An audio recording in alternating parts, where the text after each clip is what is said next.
आपको ना एक्चुअली झूठी प्रशंसा सुनने की आदत हो गई है। सच्चाई तुम्हें पचती नहीं है, पर मैं सच्चाई कहता हूं और सच्चाई सुनना चाहता हूं। ना मैं झूठ कहता हूं ना झूठ सुनता हूं। मैं कई बार कथा में वो बातें भी कहता हूं जो बातें बड़ी कड़वी होती हैं, पर कहता हूं क्योंकि मैं आपके मुंह देखी बातें नहीं कर सकता। मैं आपके हित में ही बातें करूंगा। मुझे पता है कि आपके हित में जो बातें होंगी वो अच्छी हैं। चलिए, रावण ने कहा हम किसी से ना मरें, दो लोगों से मर जाएं, या बंदर से या मनुष्यों से।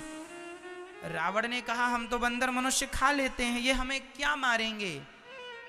यहां ये सीखने लायक है कि जीवन में कभी किसी को छोटा नहीं समझना चाहिए। रावण ने राम जी को बड़ा छोटा माना। रे ये तो वनवासी पुरुष है, ये तो जंगली है, वनवासी छोरे हैं, ये हमें क्या मारेंगे, हम लंकापति रावण हैं। लेकिन वो दो छोरों ने, राम लक्ष्मण ने तुम्हारी सत्ता डिगा दी। इसलिए जीवन में कभी किसी को हल्के में नहीं लेना चाहिए। छोटा बच्चा जान के हमको ना समझाना रे। कभी किसी को हल्के में नहीं लेना चाहिए। जीवन में हर कथा आपको सिखा रही है। रावण ने राम जी को कैसे ले लिया? हल्के में ले लिया। हल्के जानते हैं, ये भी सब गांव की सामान्य भाषाएं हैं। हम इन भाषाओं का प्रयोग आपको करते रहते हैं, आपको बुरा तो नहीं लगता? हमारे यहाँ कहावत में, भाई हल्के में ले रहे हो? हाँ जी। एक बार हम कथा करने गए एक जगह पर, तो गांव के एक बूढ़े विद्वान आदमी ने देखकर, अरे बच्चा है छोटा सा, क्या कथा सुनाएगा?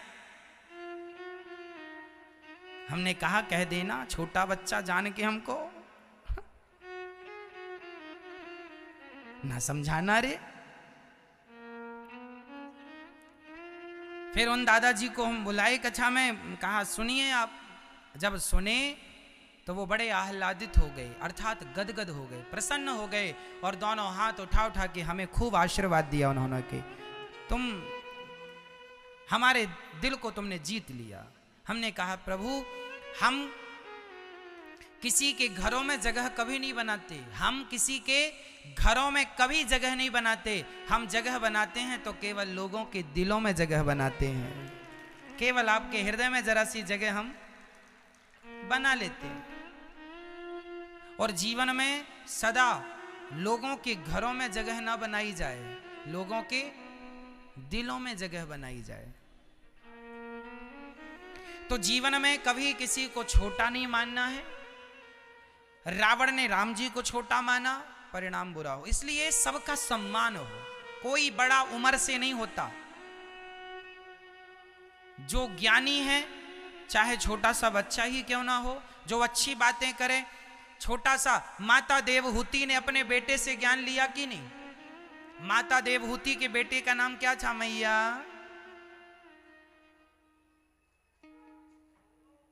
कौन बताएगा? आप बताएंगे? मैया आप बताओगी? माता देवहूति के बेटे का नाम क्या था मैया? आप बताओ, सिर्फ आप बताएंगी। हाँ, सत्संग करने से ये सब चीजें अच्छी हो जाती हैं कि सब चीजें ज्ञान हो जाता है। भागवत जी में ये कथा आती है, माता देवहूति के पुत्र का नाम क्या था? कपिल देव। इनके पति का नाम था करदम जी। करदम देवहूति संवाद हम सुनाते हैं ना कथा में। तो कपिल देव जी की मां का नाम क्या है? देवहूति। देवहूति के पुत्र का नाम क्या है? कपिल। तो कपिल देव जी उस समय केवल 7-8 साल के थे। तब माता देवहूति ने हाथ जोड़कर अपने बेटे से कहा कि मेरी इंद्रियां बड़ी परेशान कर रही हैं बेटा, क्योंकि कपिल देव जी साक्षात भगवान के अवतार थे। 24 अवतारों में एक अवतार कपिल देव जी का भी आता है, तो भगवान के अवतार थे।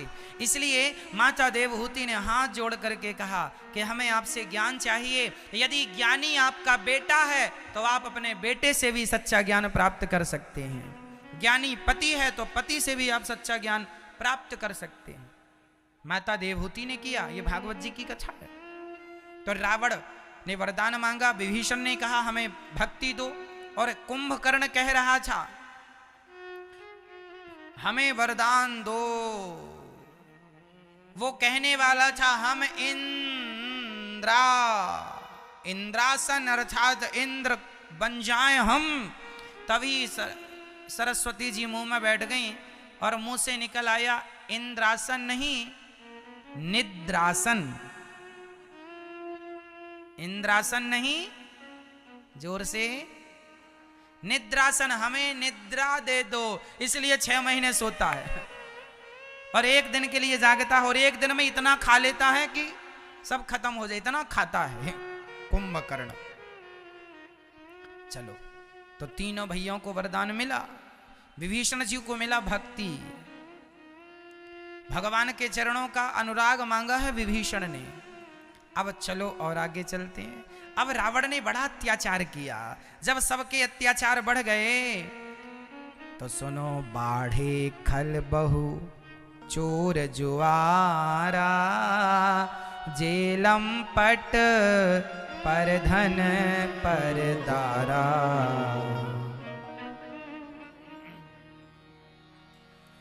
भक्ति और भाव का, भक्ति और भाव का मजा लीजिए, थोड़ा इंतजार का मजा लीजिए। भक्ति और भाव का। मैया जा रही हैं क्या? तो बुरा तो नहीं माना आपने? खुश रहिए, ठीक है। जल्दी आना मैया, जल्दी आना, टाटा। भक्ति और भाव का मजा लीजिए, भक्ति और भाव का मजा लीजिए, थोड़ा इंतजार का मजा लीजिए, थोड़ा इंतजार का मजा लीजिए। बाढ़े खल बहु चूर जुआरा, बाढ़े खल बहु चूर जुआरा, झेलम पट पर धन पर दारा, झेलम पट पर धन पर दारा। माँ नहीं मातु पिता नहीं देवा, माँ नहीं मातु पिता नहीं देवा, साधुन सन करवा वही सेवा, साधुन सन करवा वही सेवा। जिनके यह आचरण भवानी, जिनके यह आचरण भवानी, ते जानहु निश्चर सब प्राणी, ते जानहु निश्चर सब प्राणी। भक्ति और भाव का, भक्ति और भाव का मजा लीजिए, थोड़ा इंतजार का मजा लीजिए, थोड़ा इंतजार का मजा लीजिए। भक्ति और भाव का, भक्ति और भाव का। नाथ इस अनाथ पर, नाथ इस अनाथ पर। गाओ मेरे संग। नाथ इस अनाथ पर, नाथ इस अनाथ पर, नाथ इस अनाथ पर, नाथ इस अनाथ पर दया कीजिए।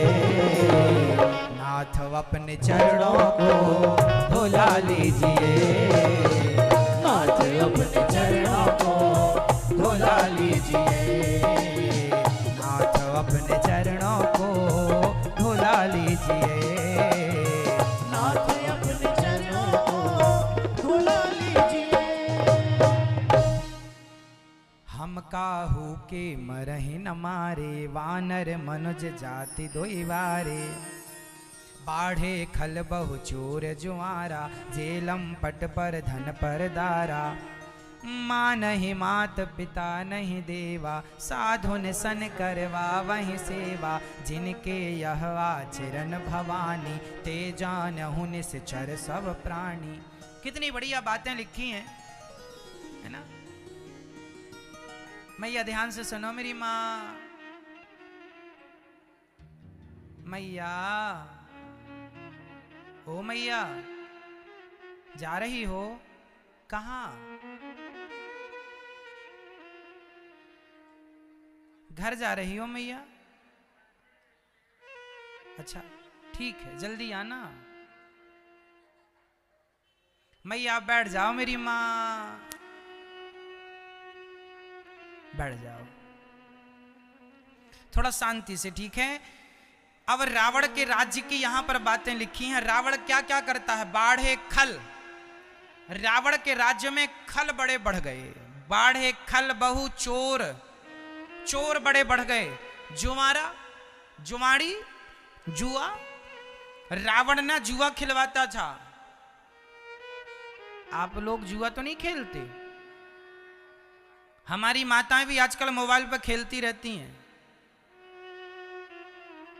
ये भी जुआ है। लो, पहले पुरुष खेलते थे, आजकल माताओं को भी नशा हो गया।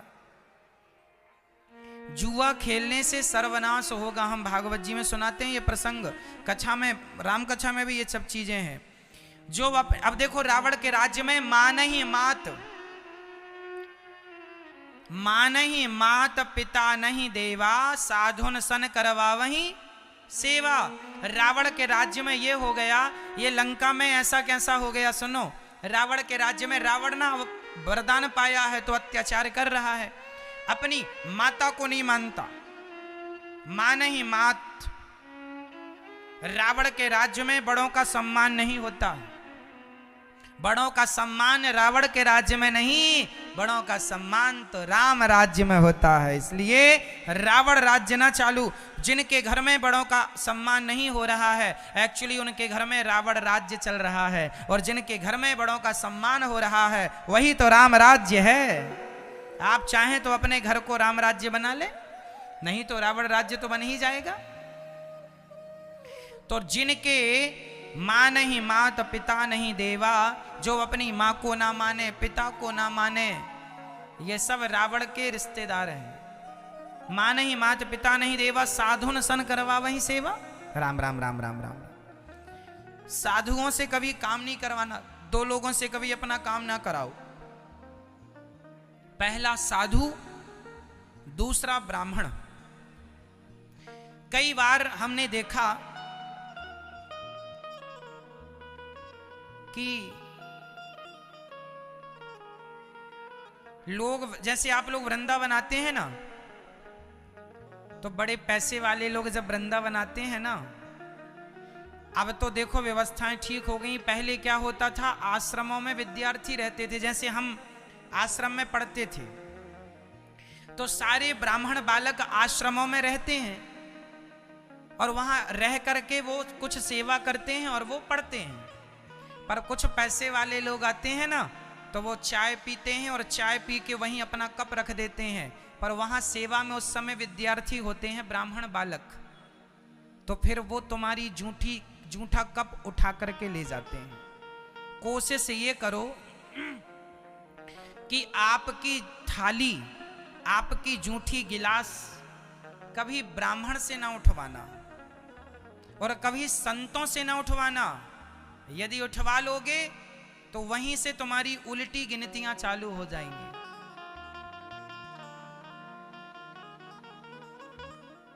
कभी ब्राह्मण से अपना जूठा सामान ना उठवाना। इसलिए कभी भी गुरु के घर जाना चाहिए ना।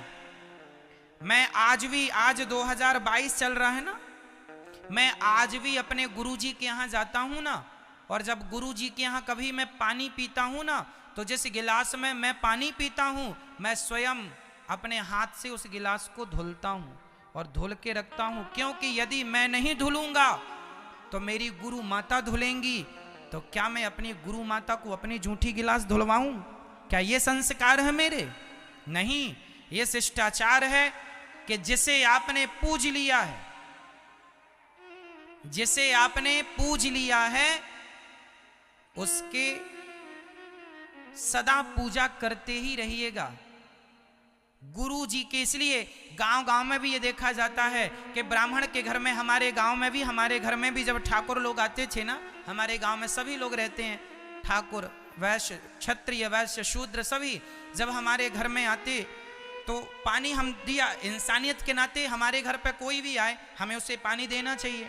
तो हमारे घर में जब ब्राह्मण, हमारे घर में चूंकि जन्म ब्राह्मण के घर में हुआ, ब्राह्मण शरीर है ये, तो जब आते तो हम सबको पानी देते, चाय देते। तो हमारे गांव के जो ठाकुर लोग होते हैं ना, वैश्य, शूद्र सभी लोग, वो जब पानी पीते थे तो पानी पी के वो गिलास जरूर धुलते थे।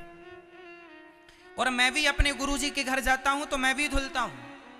मैं भले ब्राह्मण हूं पर चूंकि वो मेरे गुरु हैं, यदि या फिर मैं नहीं धुलूंगा तो फिर गुरु माता, क्योंकि उनके घर में तो काम वाले नौकर लगे नहीं है।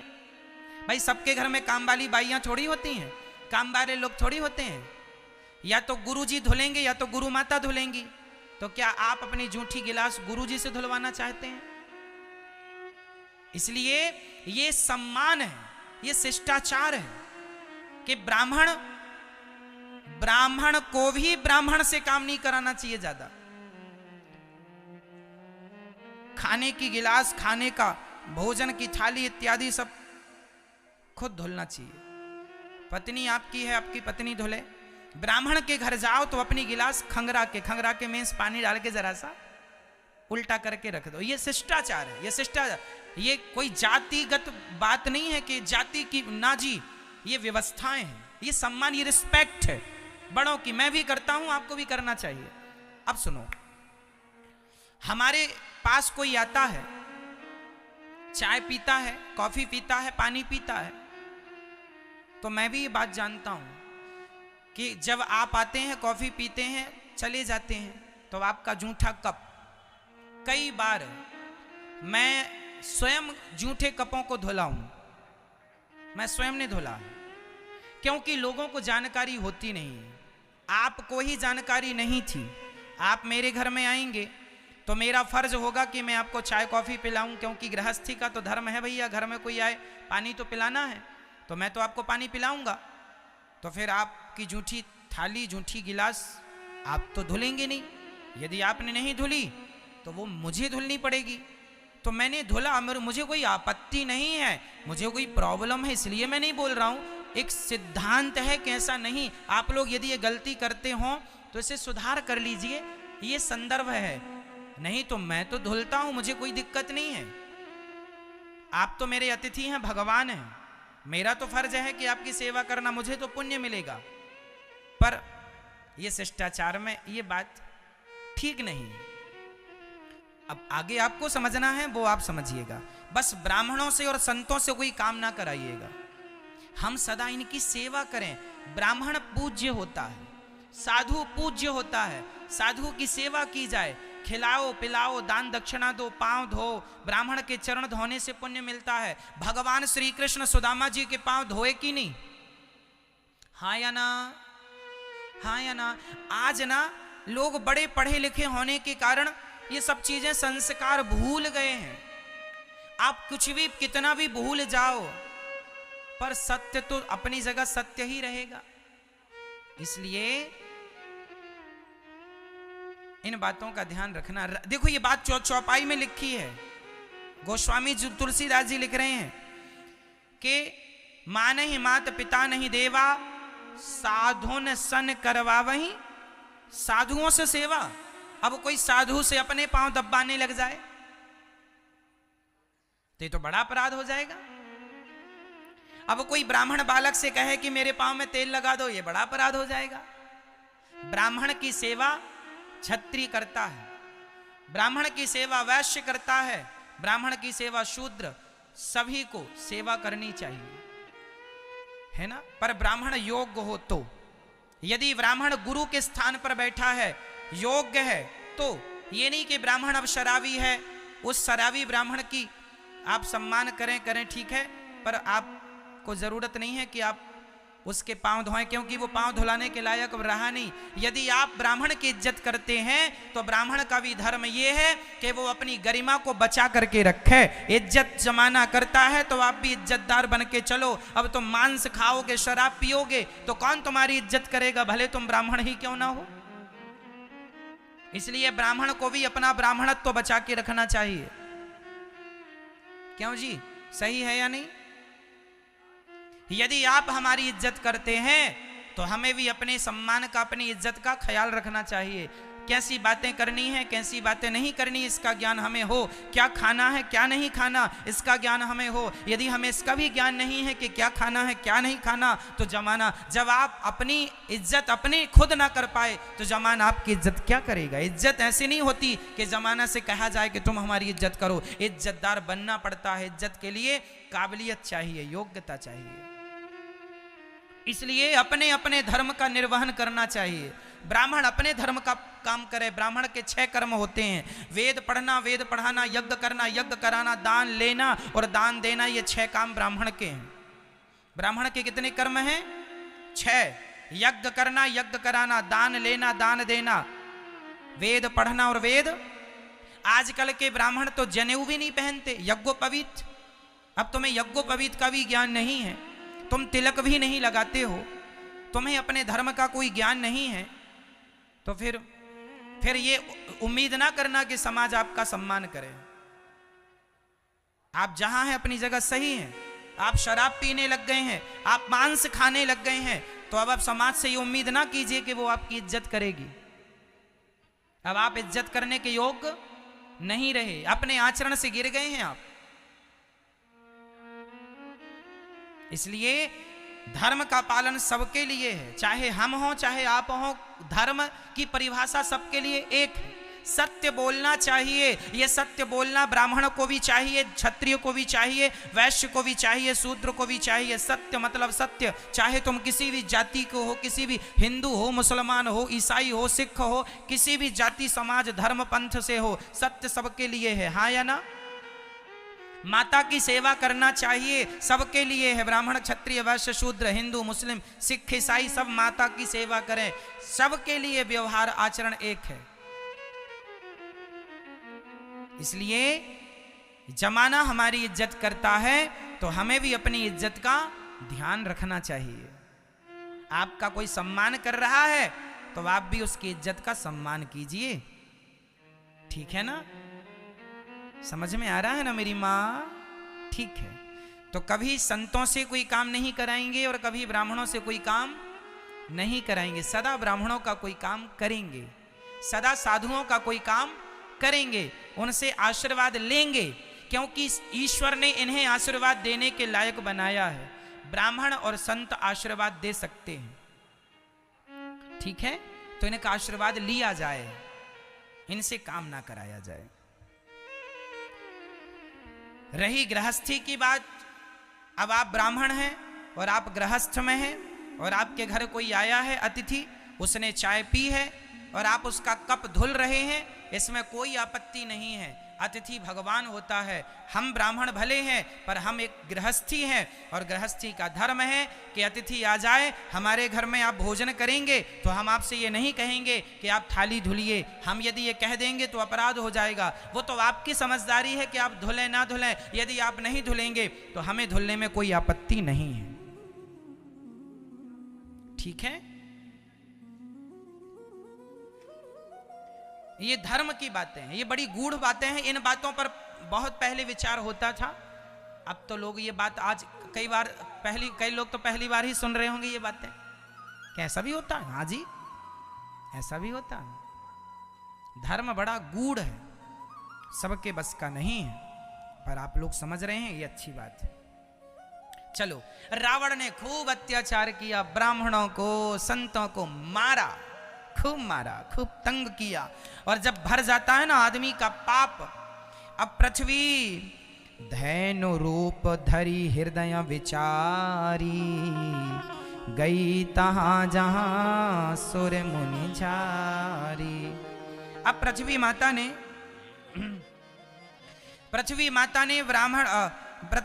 ने रूप बनाया गौ माता का और संतों के, ब्राह्मणों के पास गई गौ माता। हे आज देखो ना, गौ माता किसके पास गई? संत और ब्राह्मण के पास। एक बात बताऊं मेरी मां, आप कहते हो ना साधु का कभी अपमान ना करना। आज भारत देश में यदि भारत नस्ल की शुद्ध गाय बची, गाय गौ माता, काऊ। गाय यदि बची है तो आज केवल साधु और ब्राह्मणों के कारण गाय बची हुई है। आज बड़ी से बड़ी संख्या में साधुओं के पास गाय हैं, वो संरक्षण कर रहे हैं गायों का। हजारों की मात्रा में साधुओं के यहां गाय मिल जाएंगी आपको, देसी नस्ल की गाय। कल भारत को जरूरत पड़ेगी कि भाई अब कहां गई हमारी गाय, तो संत तुम्हें गाय देंगे। गाय की रक्षा कौन करता है? साधु ब्राह्मण। करते तो आप लोग भी हैं, आप भी गाय की सेवा करते हैं, लेकिन आज आप लोगों के घरों में गाय नहीं है, पर साधु लोग भीख मांग मांग के छोटी मोटी गौशाला बना के गाय की सेवा करते रहते हैं। आज भी भले आप कुछ भी कहें कि साहब ये तो गाय के नाम पर ठग रहे हैं, गाय के नाम पर लूट रहे हैं, आप कुछ भी कहो, लेकिन गाय बची साधुओं के घर ही है, ये भी सत्य है। हजारों की संख्या में गाय बची है, देसी नस्ल की गाय। इसलिए गाय किसके पास गई? संतों के पास, ब्राह्मणों के पास। धैनु रूप धरी हृदय विचारी, गई तहां जहां सुर मुनि झारी। जहां देवतुल्य ब्राह्मण और मुनि संत लोग थे वहां गई, और सब बैठ के विचार कर रहे हैं कि क्या करें। गाय गाय ब्राह्मण संत और पृथ्वी सब गई और भगवान से कहा, प्रभु कंस रावण के अत्याचार से हम दुखी हो गई, हमारी रक्षा करो, रक्षा करो। जब पाप बढ़ता है ना, तो सबसे पहला पाप किस पर बढ़ता है? गाय पर। आज भी तो गाय पर पाप बढ़ा, इसलिए तो गाय की हत्या करके लोग गौमांस खा रहे हैं। जब पाप बढ़ता है ना, तो गाय पर बढ़ता है। पाप बढ़ता है तो साधुओं पर बढ़ता है। साधु संतों को देख करके आज ये मुंबई पे बैठे जितने हीरो लोग हैं, अधिकाधिक, सब नहीं, अधिकाधिक ये लोग ना भारत के संतों को बदनाम करने के लिए कितनी पिक्चरें ना बना डाली इन लोगों ने, करोड़ों खर्च करके पिक्चर ना बना दी इन लोगों ने। क्यों जी, हाँ या ना? संतों को बदनाम करने के लिए कितनी पिक्चरें बना दी। ये कौन लोग हैं? ये वही तो कलयुगी लोग हैं। कलयुग में 4 लोग ज्यादा परेशान हैं, गाय, ब्राह्मण, संत और भक्त। ये 4 लोग ज्यादा परेशान हैं। गाय परेशान है, कुत्ता पाल रहे हैं, गाय की कोई सेवा नहीं है, कुत्तों की सेवा है, बिस्किट चबा रहे हैं। ये घोर कलयुग चल रहा है। मैडम कुत्ते से मुंह चटवाती है, घोर कलयुग है ये। जहां गाय की सेवा ना करके कुत्तों की सेवा होगी, वहीं से कलयुग स्टार्ट होगा। कलयुग में 4 लोग ज्यादा दुखी हैं। पहला गाय, इसलिए गाय की सेवा करना चाहिए। दूसरा ब्राह्मण, ब्राह्मण परेशान है। पहले लोग सत्यनारायण भगवान की कथा सुन लेते थे, आजकल वो भी नहीं सुनते। ब्राह्मण का परिवार चलता था, आप लोग सत्यनारायण भगवान की कथा सुनते थे, पंडित जी को बुलाते थे, पंडित जी को कुछ दान दक्षिणा देते थे, उनसे उनके बच्चों का भरण पोषण होता था। आजकल पंडित जी, सत्यनारायण भगवान की कथा भी आप लोगों ने बंद कर दी है, तो पंडित जी बेचारे बेरोजगार हैं, कोई काम नहीं है। पहले यज्ञ होते थे तो यज्ञ में उनको मिल जाता था कुछ दान पुण्य। आजकल तो लोग ब्राह्मणों के पीछे पड़े हैं, अरे आप लोग तो लूट रहे हैं। अरे साहब, तुम्हारे सत्यनारायण भगवान की कथा करा के छोटा सा घर में यज्ञ करा दिया और तुमने 11,000 रुपए या 500 रुपए दे दिया, तो इसमें क्या पंडित जी ने आपको लूट लिया? मैं भी सत्यनारायण भगवान की कथा कराने जाता था, बचपन में छोटा था ना, गांव में जाता था, मुझे सत्यनारायण भगवान की कथा कराने का लोग 5 रुपए दिया करते थे, 11 रुपए दिया करते थे, और मैं बड़ा खुश होता था। चलो कुछ मिले ना मिले, पंजीरी मिल जाती थी, जो भगवान को चढ़ानी होती थी मैं थोड़ा ज्यादा चढ़ाता था, खाना मेरी को है, तो पंजीरी मिल जाती थी। तो यदि पंडित जी तुम्हारे घर की पंजीरी खा रहे हैं और तुम्हारे घर की थोड़ी सी दक्षिणा ले रहे हैं, तो दान करने से दानम दुर्गति नाशनम। जब आप किसी ब्राह्मण को घर में बुलाते हैं, और आप ब्राह्मण से कोई सत्यनारायण भगवान की कथा सुनते हैं तो क्या होता है, इसी बहाने आपके घर में एक छोटा सा हवन हो जाता है, घर की शुद्धि हो जाती है, वेद मंत्रों का उच्चारण हो जाता है, और ब्राह्मण का सेवा करने का भले तुम 50 रुपए देते हो, कुछ दान पुण्य करने का पुण्य मिल जाता है, और तुम्हारे घर में थोड़ी देर के लिए भगवान की भक्ति, एक पॉजिटिव एनर्जी छा जाती है पूरे घर में। तो यदि सत्यनारायण भगवान की कथा हम कराएं और हमारे घर में ये पॉजिटिविटी बनी रहे और पंडित जी के भी बच्चे पलते रहें तो क्या बुराई है भाई? क्या पंडित जी इंसान नहीं है? आज ब्राह्मणों पर इतना लोग आघात करते हैं, अरे ये तो ब्राह्मण है, ठग रहे हैं। अरे भाई, उनके भी बच्चे हैं, उनका भी परिवार है। आप बड़े लोग हैं, किसानी कर रहे हैं, बिजनेस कर रहे हैं, व्यापार कर रहे हैं। ब्राह्मण तो ना बिजनेस कर पा रहा है ना व्यापार कर रहा, वो तो बेचारा सत्यनारायण भगवान की कथा ही ढूंढता है, कहाँ मिल जाए भगवान की कथा मैं सुना दूं, कहाँ मुझे कुछ पैसे मिल जाएं तो इससे बच्चों का पेट भर जाएगा। और आप लोगों ने वो भी कराना छोड़ दिया है। सबसे सबका चल रहा है, सबसे सब जुड़े हुए हैं ना भैया, समाज सबसे जुड़ी रहती है, एक दूसरे से ना सब जुड़े हैं। हम आपसे जुड़े हैं, आप हमसे जुड़े हैं, हम सब एक दूसरे से जुड़ते हैं तो काम बनता है। अभी कोरोना काल में आप लोगों ने एक न्यूज सुनी होगी, कोरोना काल में जब ज्यादा से ज्यादा प्रदूषण शांत हुआ, क्योंकि लॉकडाउन था, सब गाड़ी वाड़ी बंद थी, फ्लाइट इत्यादि, तो प्रदूषण कम हुआ, ओजोन परत के छेद भर गए और ठीक हुआ। एक बात सुनी होगी लोगों से कि आप लोग अपने घर में हवन कीजिए। हर घर में यदि देसी घी जलाया जाने लगा, हवन क्यों होता है, यज्ञ क्यों? हमारे ऋषि मुनि ब्राह्मण लोग कोई पागल नहीं थे जो यज्ञ करते थे। आज वैज्ञानिक कहते हैं कि गाय का 1 तोला घी जलता है, 1 तोला मतलब 10 ग्राम घी जलता है तो 1 टन ऑक्सीजन बनती है। कितनी ऑक्सीजन? ये मैं नहीं कहता, साइंस कह रही है, रिसर्च कह रही है बड़े बड़े वैज्ञानिकों की। तो जो हवन होता है तुम्हारे घर में देसी घी का, उससे ऑक्सीजन बनती है। अब तुम कहते हो कि पंडित जी तो बेवकूफ बनाते हैं। साहब, तुम भले ये बात मानो कि बेवकूफ बनाते हैं, परंतु साइंस भी आज ये मान गई है कि यदि हर घर में हवन होगा, हर घर में यदि हवन होगा। कपूर क्यों जलाया जाता है? अभी चिकनगुनिया हुआ था, तो चिकनगुनिया में क्या सूंघने को कहा डॉक्टरों ने? कपूर सूंघने को कहा था, हाँ या ना? चिकनगुनिया वो बीमारी क्या थी भाई, क्या थी मुझे याद नहीं आ रहा है, dengue, swine flu, sorry swine flu, swine flu नाम की एक बीमारी हुई थी। उसमें ना डॉक्टरों ने कहा था आप कपूर सूंघिए, हाँ या ना? क्या मैं इस बात पे गलत हूं? स्वाइन फ्लू की बीमारी पर कहा गया था ना कि इलायची और कपूर एक पोटरी में बांध के बच्चों के गले पे लटका दो, ताकि इसकी खुशबू, जहां कपूर की खुशबू होती है वहां बहुत सारे बैक्टीरिया। दुनिया को आज पता चला कि कपूर में बैक्टीरियाओं को मारने की ताकत है। हमारे ऋषि मुनि ने हजारों साल पहले से कपूर का प्रयोग करते चले आ रहे हैं। उन्हें पता था कि ये सबसे बड़ा एंटीबायोटिक है, अर्थात सबसे ज्यादा बैक्टीरियाओं को नष्ट करने की ताकत कपूर के अंदर है। इसलिए कपूर जलाने से वातावरण भी शुद्ध होता है, हाँ या ना? तो ये जो हमारे हवन की विधा रही है, ये पूरी साइंटिफिक रही है, पूरी।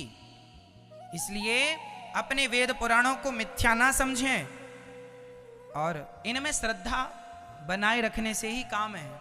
और ब्राह्मणों का भी धर्म है कि आप अपनी मर्यादा का पालन जरूर करें। आप नित्य संध्या वंदन करें, आप नित्य भगवान की उपासना करें। और सुदामा गरीब थे, ब्राह्मण गरीब होता है। ब्राह्मण को धन केवल भिक्षा, ब्राह्मण को भिक्षा मांगने में लाज शर्म नहीं होनी चाहिए। ब्राह्मण का शरीर तो भगवान की भक्ति के लिए मिलता है, भगवान की उपासना के लिए। इसके लिए यदि भीख भी मांग के पेट भरना पड़े तो कोई दिक्कत नहीं है, ब्राह्मण संतोषी होता है, कोई दिक्कत नहीं है। पर फिर भी यदि आप जीवन में भगवान की कथाएं सुनते हैं तो आपका भी उत्थान होता है, भगवत कृपा प्राप्त होती है। इसलिए बड़े बड़े राजा महाराजा यज्ञ कराते थे, भगवान राम जी ने भी यज्ञ कराया। आप यज्ञ नहीं करा सकते तो सत्यनारायण भगवान की कथा ही करा लिया करिए। कभी कभी अमावस पूर्णिमा आपके घर में भी छोटा सा यज्ञ हो जाएगा, घंटे भर का।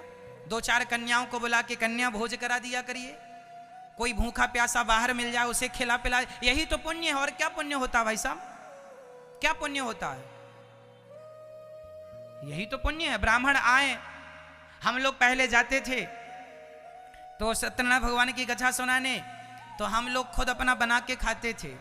जिस यजमान के घर जाते थे उसे सत्यनारायण भगवान की कथा सुनाते थे, फिर वो हम लोगों के लिए आटा दाल चावल सब रखते थे, तो हम लोग उनके घर पे ही बना के खाते थे। कोशिश कीजिए कि ब्राह्मण आपके घर पे ही खाए, लेकिन ब्राह्मण को आप कच्चा राशन दे दो और चूल्हा दे दो, महाराज जी आप अपने लिए बनाइए। पूछ लीजिए कि आप हमारे हाथ का खाएंगे, यदि वो आपके हाथ का खाना पसंद करें तो आप अपना हाथ से खिलाइए, नहीं वो अपना बना के खाएं तो और अच्छा है कि ब्राह्मण अपने हाथ का बनाया हुआ खाए, खुद बनाए, खुद भोग लगाए, खुद खाए। बस आपका अन्न जो है वो ब्राह्मण के पेट में जाना चाहिए, साधुओं के पेट में जाना चाहिए, दीन दुखियों जरूरतमंदों के पेट में जाना चाहिए। ये बड़े बड़े पिक्चर बनाने वाले लोगों ने खूब खूब संतों का अपमान किया है साहब, खूब अपमान किया है। एक पिक्चर बना दी, उसमें कह दिया कि शंकर, एक बच्चे ने मेरे से कहा महाराज जी वो बंबई वाले पिक्चर बना रहे हैं। हमने कहा कौन सी? बोले पिक्चर बना दी और कह दिया शंकर जी को दूध क्यों चढ़ाते हो, ये तो नाली में चला जाता है, आप किसी गरीब को पिलाया करो। तो मैंने उससे कहा भाई साहब बताओ, ये गौरी गोपाल वृद्धाश्रम है, यहाँ आपको कहीं दूध बहता हुआ दिखाई पड़ रहा है? चलो आप लोग बताओ, आपको यहाँ कहीं दूध बहता हुआ दिखाई पड़ा? नहीं पड़ा? नहीं, अच्छे से देखना, यहां रोज दूध बहता है। कहां पर? हम दूध की बनाते हैं खीर और रोज सवेरे संतों को खीर बांटते हैं अन्य क्षेत्र में। पिक्चर बनाने वालों ने क्या कहा? यही तो कहा था कि शंकर जी को दूध ना चढ़ाया करो, किसी गरीब को खिलाया करो। उन लोगों ने कहा था, हम कर रहे हैं। उन लोगों ने सिर्फ कहा था, हम इस बात को कर रहे हैं। हजारों संत यहाँ रोज अन्य क्षेत्र में भोजन करते हैं। गौरी गोपाल जी के नीचे रसोई चलती है। आप में से कितने लोग ऐसे हैं जिन्होंने गौरी गोपाल जी की रसोई में भोजन किया, जरा हमें बताइए। तो आप लोगों ने भोजन किया, आप लोगों से हमने कोई चार्ज लिया क्या? नहीं लिया। भोजन अच्छा था कि नहीं? अच्छा था, पैसे नहीं लगे ना, भोजन मिला ना।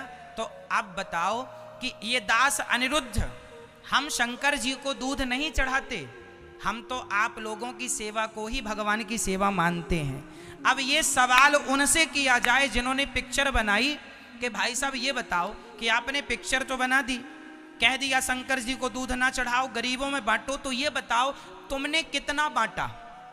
पूछो उन लोगों से कि तुमने उपदेश तो अच्छा दिया, लेकिन किया कितना? कितना कर लिया उन लोगों ने? केवल बोलना है मेरी मां, केवल कहना है। उनके द्वार पर तो एक प्याऊ भी नहीं मिलेगा कि किसी प्यासे को गिलास भर पानी मिल जाए। वो तो पानी भी ना पिलाएं किसी को, खाने की तो दूर रही। ये दास अनिरुद्ध ने एक सपना देखा। मैंने एक स्वप्न देखा कि यहाँ गौरी गोपाल गुरुकुल बनेगा, गौरी गोपाल विद्यालय बनेगा, जहां सारे बच्चे, गौरी गोपाल की नींव जल्दी से रखी जाएगी और 1 साल के अंदर, 1.25 साल के अंदर विद्यालय बनकर तैयार होगा, जहां सभी विद्यार्थियों को निःशुल्क शिक्षा दी जाएगी। कौन सी शिक्षा? वेद और विज्ञान दोनों का समन्वय रहेगा। वेद की और विज्ञान की दोनों की शिक्षा रहेगी। यदि ये दास अनिरुद्ध, मैं कोई व्यापारी नहीं हूं, मैं कोई बिजनेसमैन नहीं हूं, मेरे पास हजारों करोड़ रुपए नहीं है, यदि मैं भीख मांग मांग के विद्यालय बनाने का सपना देख सकता हूं, तो इन लोगों ने पिक्चर बनाने में हजारों करोड़ रुपए लिए और हजारों करोड़ का प्रॉफिट पिक्चर देती है। इनसे पूछो कि इन्होंने कितने कॉलेज, कितने यूनिवर्सिटी, कितने विद्यालय बनाए हैं अपने उस पैसे से। शंकर जी को दूध ना चढ़ाओ इसके लिए पिक्चर बना दी 1000 करोड़ खर्च करके। कितने विद्यालय बनाए हैं जरा पूछो इन लोगों से। है इनके पास कोई उत्तर? बोलो भैया जी।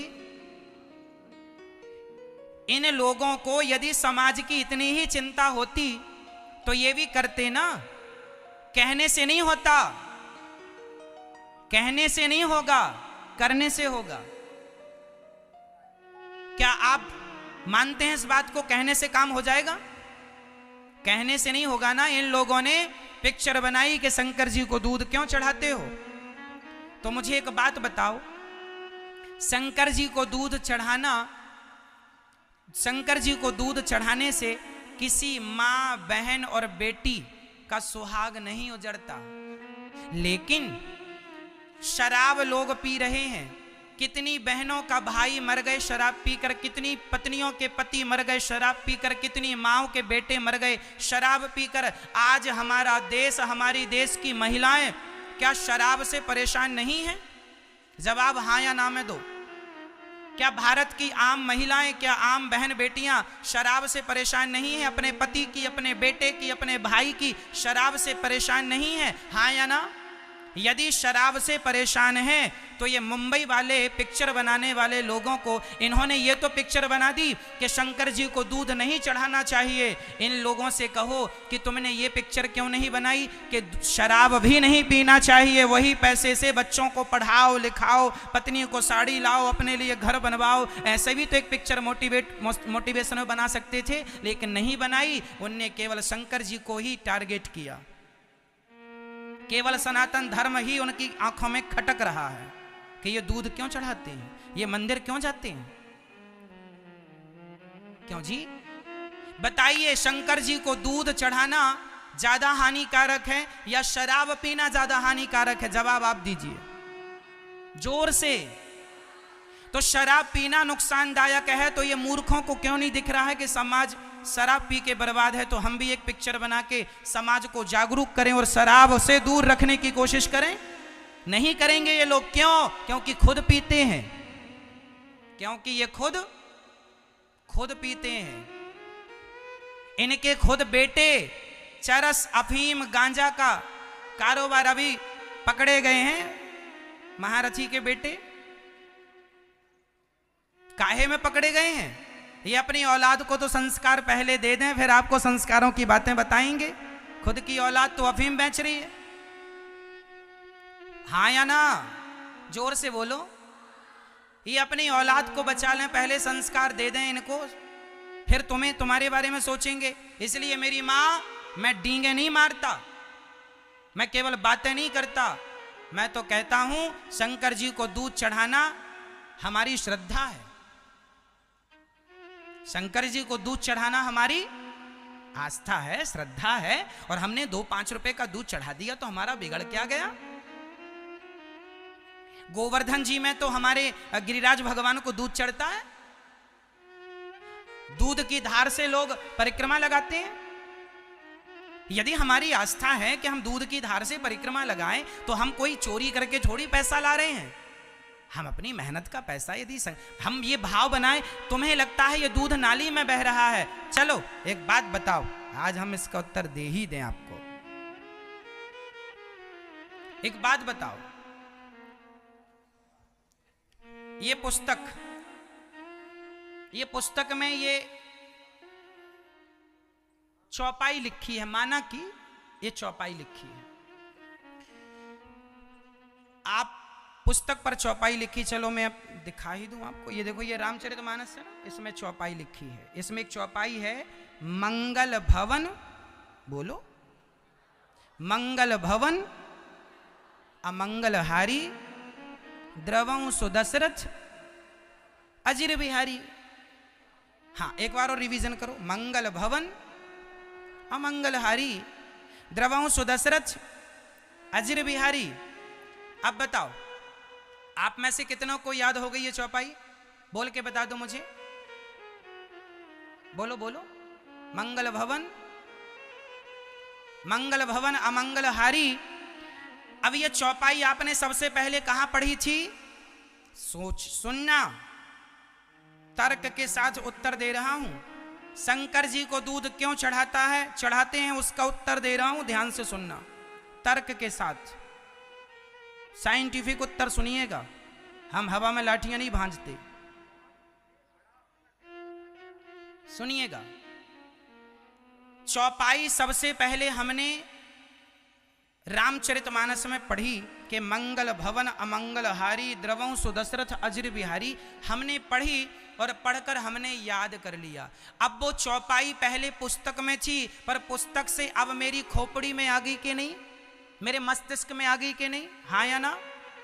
तो जब वो चौपाई मेरे मस्तिष्क में आई तो कागज तो वहां पर कोरा हो गया होगा। चौपाई तो अब वहां से उठ के मेरी खोपड़ी में आ गई ना। क्यों? तो कागज कोरा हो गया क्या? भाई चौपाई तो मेरी खोपड़ी में आ गई तो वहां तो कोरा हो जाना चाहिए। तो कोरा हुआ क्या? वो जगह खाली हो गई क्या? आप रामचरितमानस पढ़ते हैं तो जो चौपाई आपको याद होती है तो क्या वो चौपाई वहां से गायब हो जाती है क्या? जैसे चौपाई वही है पर उस चौपाई को आपके मस्तिष्क ने ग्रहण कर लिया।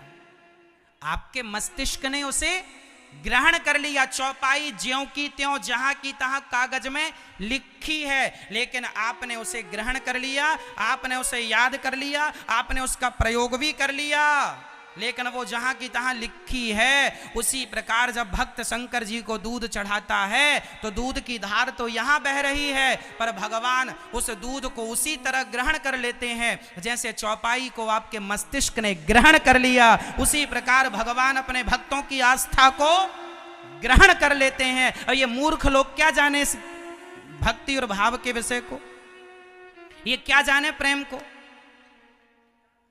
जो प्रेम किया ही नहीं वो प्रेम की परिभाषा क्या जाने। क्यों जी?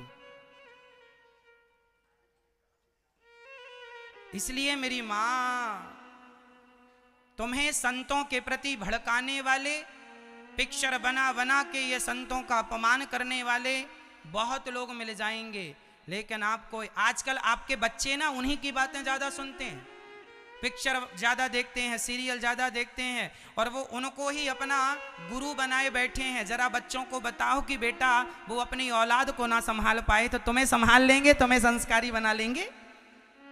इन बच्चों का भविष्य पिक्चरों में नहीं है, इन बच्चों का भविष्य कथाओं में है, सत्संग से है। यदि सत्संग से जुड़ेंगे तो यथार्थ ज्ञान पाएंगे, नहीं जुड़ेंगे तो ना घर के रहेंगे ना घाट के रहेंगे। तो मैं शंकर जी को दूध चढ़ाऊं ये मेरी आस्था है, इसमें किसी को कोई आपत्ति नहीं होनी चाहिए। क्यों जी होनी चाहिए? आपत्ति हो तो शराब में आपत्ति हो। शराब छोड़ने के लिए, शराब के लिए क्यों नहीं पिक्चर बनाई?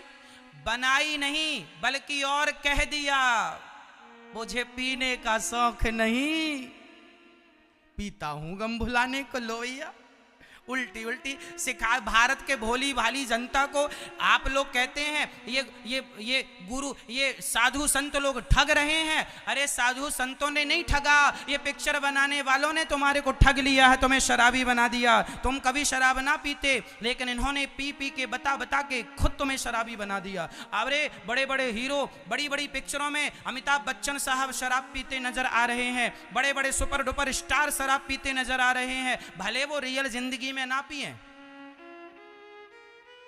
कौन शराब पीता है कौन नहीं पीता मैं किसी पर आरोप प्रत्यारोप नहीं कर रहा हूं, पर पिक्चर में मैंने शराब पीते हुए देखा है बड़े बड़े सुपर डुपर स्टारों को। हाँ या ना? हाँ जोर से बोलो। हाँ। अब ये बताओ कि मैं यहां व्यास गद्दी में बैठकर आपको, मैं यहां बैठ के शराब पीने लग जाऊं और सिगरेट पीने लग जाऊं तो मेरे को देख के ये आम जनता में क्या प्रभाव जाएगा? लोग आप तो यही कहेंगे अरे अनिरुद्धाचार्य जी शराब पीते हैं तो हम भी पिए, अनिरुद्धाचार्य जी सिगरेट पीते हैं हम भी पिए। अरे बड़ों से ही तो छोटों में आचरण जाता है। हाँ या ना? उसी प्रकार जब पिक्चर में क्या जरूरत थी उल्टे सीधे सीन डालने की? क्या बिना शराब पीने का सीन डाले बिना क्या तुम्हारी पिक्चर नहीं बन सकती थी?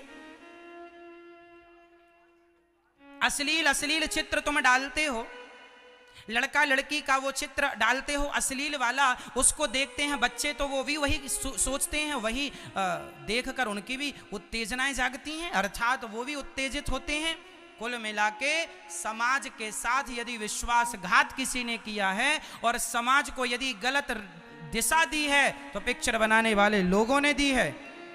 हाँ या ना? क्या जरूरत थी शराब का सीन डालने की?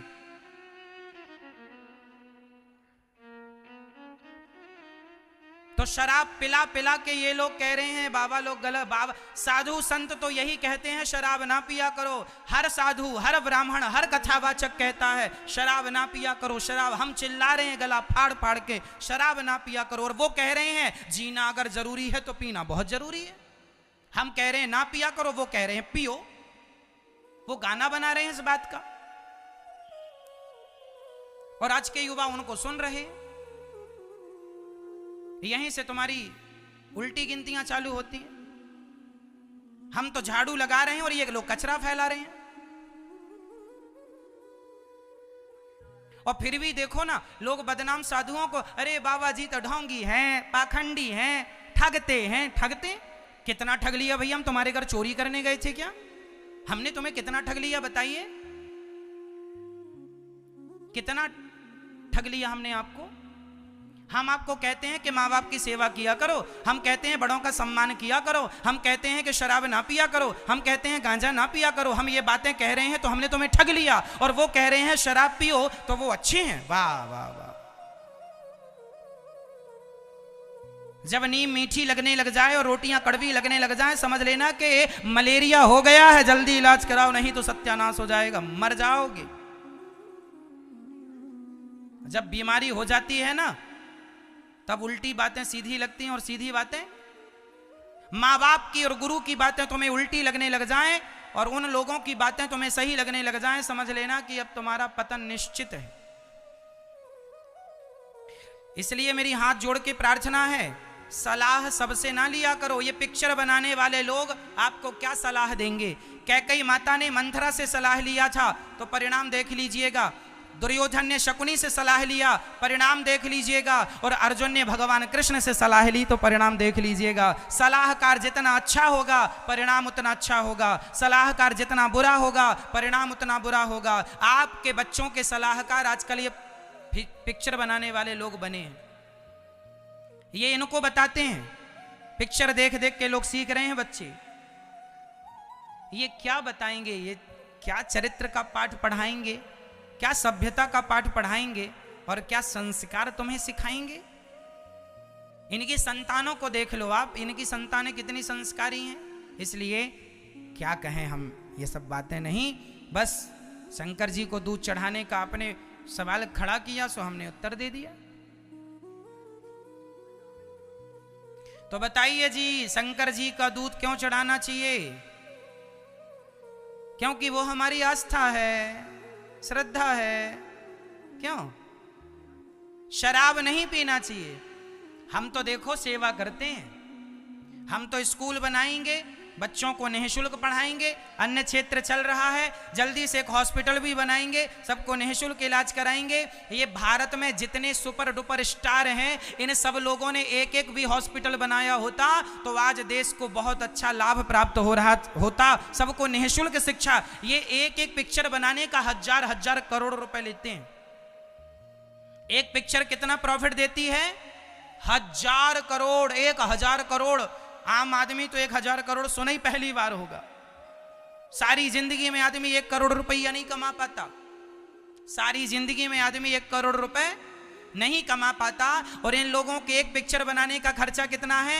हजारों करोड़। और प्रॉफिट तो 10,000 करोड़ मिलता है इनको। एक पिक्चर 10-10 हजार करोड़ तक देती है कमा के। यदि तुम अब बताओ 10,000 करोड़ में एक 100-200 करोड़ का बड़ा टॉप का हॉस्पिटल बन जाएगा, हाँ या ना? जोर से हाँ या ना? 200 करोड़ का बड़ा टॉप का हॉस्पिटल बन जाएगा। और यदि 1000 करोड़ बैंक में एफडी बना के रख दी जाए ना उस हॉस्पिटल के नाम से, तो उसके ब्याज भर से सारे मरीजों का फ्री में इलाज होता रहेगा। बड़े बड़े ऑपरेशन भी हो जाएंगे। ये लोग तो चाहें तो कर लें ये सब काम बड़े बड़े। अमिताभ बच्चन लोगों के पास क्या कमी है? ये बड़ा हॉस्पिटल नहीं बना सकते क्या? पर खुद को सर्दी होती है तो लीलावती भागते हैं। क्यों नहीं बनाया? सारी भारत ने आपको नाम दिया है, भारत ने आपकी इज्जत की है, तो आपका भी तो धर्म है, फर्ज है कि आप भी एक हॉस्पिटल बनवाइए, बड़ी यूनिवर्सिटी बनवाइए, और जहां सभी बच्चों को, योग्य बच्चों को निःशुल्क आपकी तरफ से शिक्षा मिले। आप भी देश को, भविष्य को आगे बढ़ाने में आप भी अपना सहयोग दीजिए। ये सलमान खान लोग क्यों नहीं बना रहे हैं हॉस्पिटल? पूछो इनसे। खूब नाम इज्जत कमाए हैं, पैसे कमाए हैं, बोलो बनाए। एक स्कूल बनाए, यूनिवर्सिटी बनाए, और बनाए हॉस्पिटल बनाए, विद्यालय बनाए।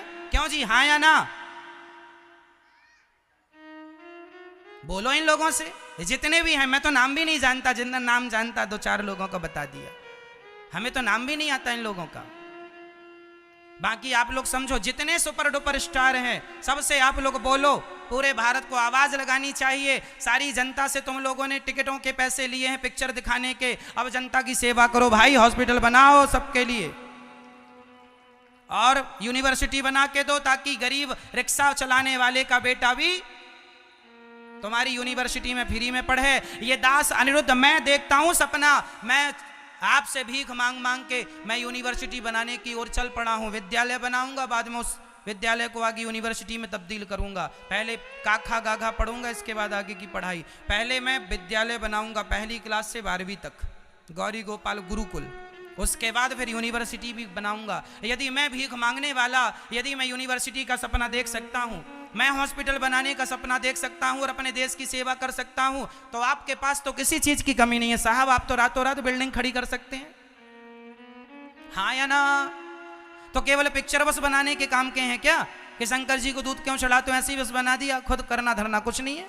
डींगे पेलना है, बस डींगे मारते रहना, डींगे मारते रहना, डींगे मारते रहना। बातों से काम नहीं होगा, जमीनी स्तर पर काम करना पड़ता है, तब काम होता है। ठीक है, चलिए।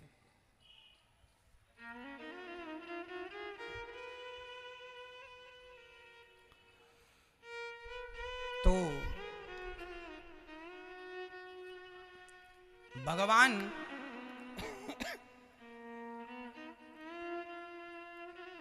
अब सारी गाय, पृथ्वी माता, सब ने एकत्र होके कहा, भगवान कहाँ हो?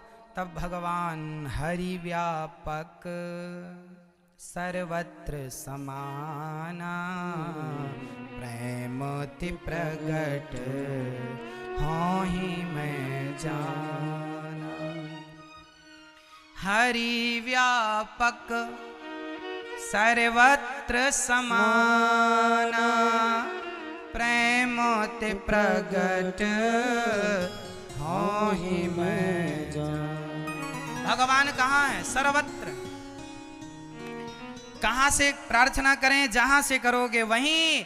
तो सारे देवताओं ने, ऋषियों ने, गायों ने स्तुति की और सभी ने गाया, जय जय सुरनायक जन सुखदायक, प्रणत पाल भगवंता, गौरव हितकारी जय असुरारी, सिंधु सुता प्रिय कंता, पालन सुर धरणी अद्भुत करणी, मरम न जानय कोई, जो सहज कृपाला दीन दयाला, करहूँ अनुग्रह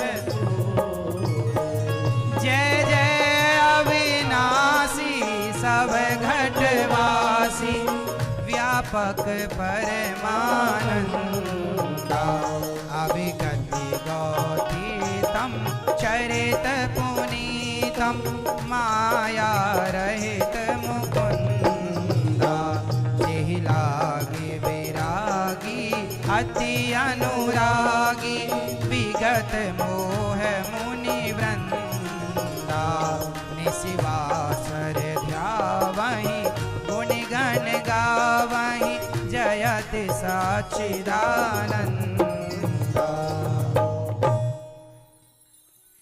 जेहि सृष्टि उपाई त्रिविध बनाई, संग सहाय न दूजा, सो करऊँ अघारी चित हमारी, जानिया भगति न पूजा, जो भव भय भंजन मुनि मन रंजन, गंजन विपति वरो था,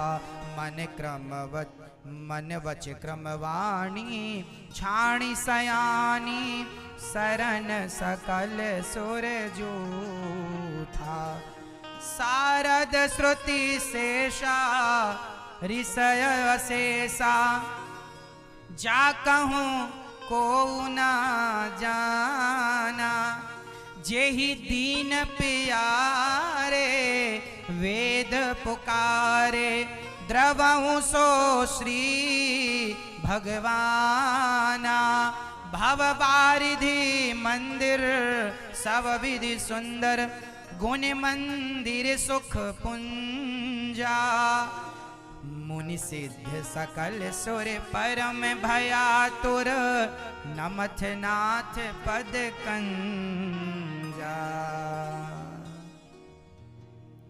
जानि सवय सुर भूम सुनी बचन समेत सने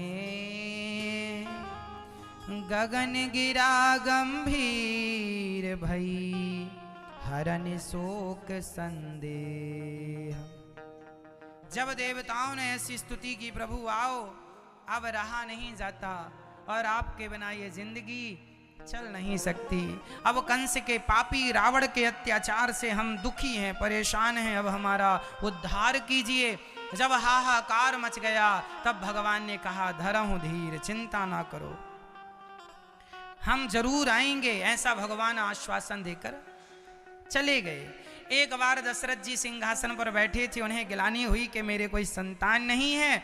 तब दशरथ जी गुरु जी के पास गए और गुरु जी ने कहा चिंता ना करो धरहूं धीर हुई हैं सुत चारी 4 बेटा होंगे। और भगवान के समय हो गया जन्म का समय हुआ। चैत्र का महीना आया, कृष्ण पक्ष की शुक्ल पक्ष की राम नवमी आ गई। सब स्तुति करके जोग लगन ग्रह बार तिथि सकल भये अनुकूल सोचर अरु अचर हर्ष जुत नाराम जन्म सुख मूल। नौमी तिथि मधुमास पुनीता नौमी तिथि मधुमास